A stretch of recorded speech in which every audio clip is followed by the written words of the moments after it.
دنیا میں جیل سے فرار کی کہانیاں تو بہت ہیں، سنسنی خیز بھی، لیکن آج ہم ذرا ان لوگوں پر بات کر رہے ہیں جو ایک بار قانون کی گرفت سے نکلے تو پھر کبھی ہاتھ ہی نہیں آئے۔ سمجھنے کی کوشش کرتے ہیں کہ آخر یہ لوگ کیسے غائب ہو گئے۔ ضرور۔ شروع کرتے ہیں ہانگ کانگ کے چاؤ کو فنگ سے۔ 2001 میں قتل کا الزام لگا، پکڑا گیا لیکن پھر غائب ہو گیا۔ آج تک کوئی سراغ نہیں ملا۔ جی ہاں، اور اسی طرح میکسیکو کا رافیل اسکوبار ہے، ڈرگ مافیا کا رکن، کئی قتل کے الزامات، وہ 1998 سے مفرور ہے۔ اچھا، یہاں تک کہ FBI یعنی امریکہ کی ایجنسی وہ بھی اسے ڈھونڈ نہیں پائی۔ یہ کیسز اکثر سرحد پار جرائم کی پیچیدگی دکھاتے ہیں۔ یہ تو لگتا ہے کافی پرانے طریقے تھے فرار کے، لیکن کیا کچھ نئے جدید طریقے بھی استعمال ہوئے ہیں؟ جیسے وہ برازیل والا کیس پاولو سینچز، کہا جاتا ہے اس نے چہرے کی سرجری کروا لی۔ ہاں، یہ بہت دلچسپ پہلو ہے۔ دیکھیں، سرجری شاید ایک حد تک مددگار ہو، لیکن اصل کامیابی جو ہے نا، وہ پوری شناخت بدلنے میں ہے۔ یعنی نئے کاغذات، نیا نام، سب کچھ؟ بالکل، نیا پس منظر، شاید ملک بھی نیا۔ اور پھر کارلوس گھوسن کا معاملہ دیکھیں، جاپان سے لبنان کیسے فرار ہوا۔ ہاں، وہ تو بہت خبروں میں رہا تھا، ایک بڑے ڈبے میں چھپ کر۔ جی، میوزک کے ساز والے ڈبے میں۔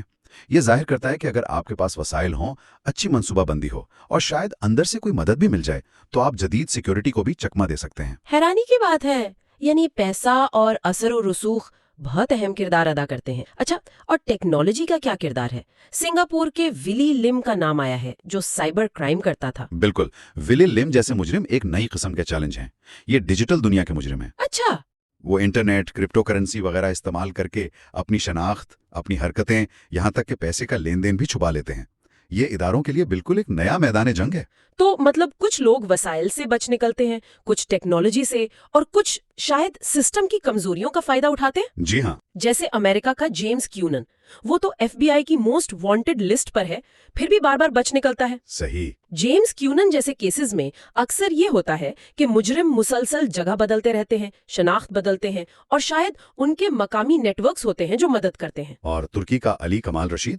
اس کے بارے میں تو کہا جاتا ہے کہ اسے جیل سے باقاعدہ نکالا گیا تھا۔ جی، اگر یہ الزام درست ہے تو یہ سسٹم کے اندر کرپشن یا ملی بھگت جیسے بہت سنگین سوالات کھڑے کرتا ہے کہ کیا قانون کا محافظ ہی قانون سے بچنے میں مدد دے رہا تھا؟ اور پھر کچھ نظریاتی مجرم بھی ہیں اس فہرست میں، جیسے مشرقی وسطی کے حسن بن محمد یا ایران کی زہرا النوری۔ ان کا نام دہشت گردی سے جڑتا ہے۔ بالکل، اور شام کا عبدالحکیم شامری بھی، جو 2011 میں جیل توڑ کر فرار ہوا۔